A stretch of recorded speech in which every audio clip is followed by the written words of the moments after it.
Just remember early on that winning move, the massive bowl of Halloween candy on your front step with a phoned-in sign saying, please only take one. Yeah, that's going to work. All right, so here at Open Mic, we like to start the show with a few stories or a hot take on a story that you're not likely to see anywhere else. Now, I live in Maryland. I work here in D.C., and I grew up in Stafford, Virginia. And that means I'm a lean, mean DMV joke-telling machine. A perfect segue into our top story. The whole city's talking about this one. D.C.'s Deputy Mayor for Public Safety and Justice, Chris Geldart, is on leave while the city investigates an incident where he is accused of assaulting someone because of a parking dispute. And this happened outside of a gym in Arlington. Look at those guns. Of course, dude was heading to the gym. How does he look ripped in a suit? Geldart looks like he juggles Atlas stones when he's bored. Any problem I might have with him? I'd let it slide. You know what, Chris? It's not worth it. I'm taking the high road. I'm walking away with my head held high and all of my teeth intact. Geldart must have temporarily forgotten that he is in a high-profile job. You can't catch a case as deputy mayor. A president?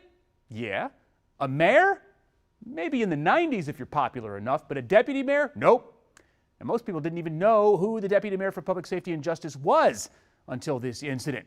They certainly didn't know he looks like somebody who delivers suplexes on Monday Night Raw. All right, we're headed to Florida for this next story, where the mayor of Fort Myers Beach, Ray Murphy, said that, well, he wasn't bothered in the slightest bit when President Joe Biden was heard on a hot mic saying, nobody F's with a Biden.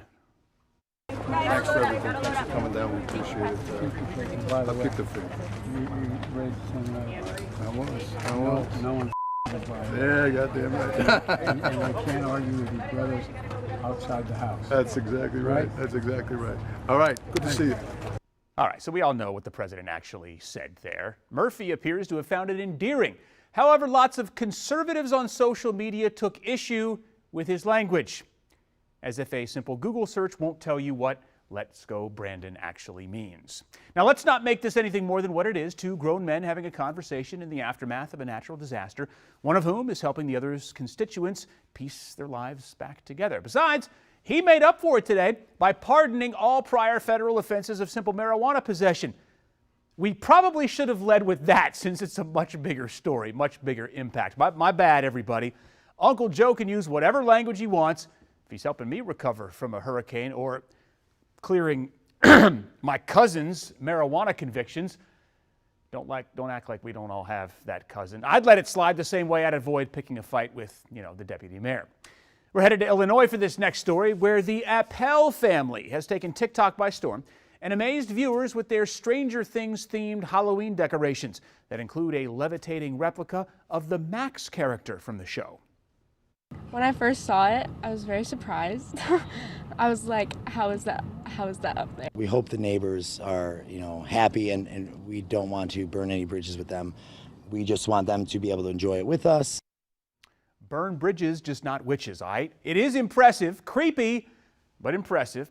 Now, people are trying to figure out how they made that mannequin appear to float, but the Appels refuse to share that secret, which means it's sorcery, it's witchcraft, or dark magic or something, or maybe just really strong fishing wire. Whatever the secret is, the end result does look pretty darn cool, right? Now, the bonus to having decorations like this, they're going to have lots of leftover candy after Halloween, thanks to all the trick-or-treaters who will be too frightened to go up and knock on their door. Chose this next story because it's in keeping with the Halloween theme, and it's got nothing to do with politicians swearing or getting accused of assaulting people. CandyStore.com has released an interactive map showing the most popular Halloween candy by state. And the results could be more controversial than the 2020 election. In Maryland, Hershey's Kisses reigned supreme. Tasteful pick. I wonder how they pair with Natty Boh and Old Bay. Sounds like I just picked up weekend plans. Cha-ching. In Virginia, hot tamales were the candy of choice. A little bit sweet, a little bit spicy. Sounds just about right for a place where Virginia is for lovers is the slogan. And in D.C., Eminems topped the list. This also makes sense because Eminems can be found in almost every corner store and every grocery store in the city. They win simply by being accessible. I hope this does inspire Eminems to start catering to the D.C. market with their advertising. Don't they need like a new commercial, Go-Go playing in the background where the two animated M&Ms are voiced by Sugar Bear and Big G? That would work, right?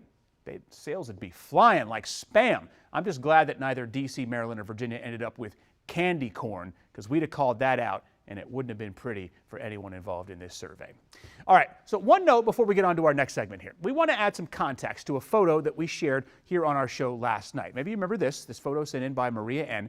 It shows the word Pentagon clearly misspelled on some Metro signage at the Pentagon Metro station. Now, Metro saw this last night and passed it along, saying in part, that sign your viewer took a picture of at the Pentagon was tampered with. The original lettering was removed and replaced with lettering from another vandalized sign.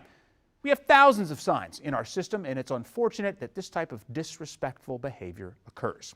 Now, WMATA spokesperson Sherry Lee says they're on it. They're going to get it fixed. She also called us out for not reaching out to them in advance and asking about it. And she's totally right. My bad. We made the incorrect assumption that somebody with WMATA had screwed that up. Nope. It was actually some idiot who thought it'd be funny to screw with the signage that visually impaired people depend on. Shame on you, you Ponty-headed moron. If you've got nothing better to do than mess with the letters at a Metro station, well, that's just pretty pathetic. So, apologies to WMATA. We will reach out to you next time.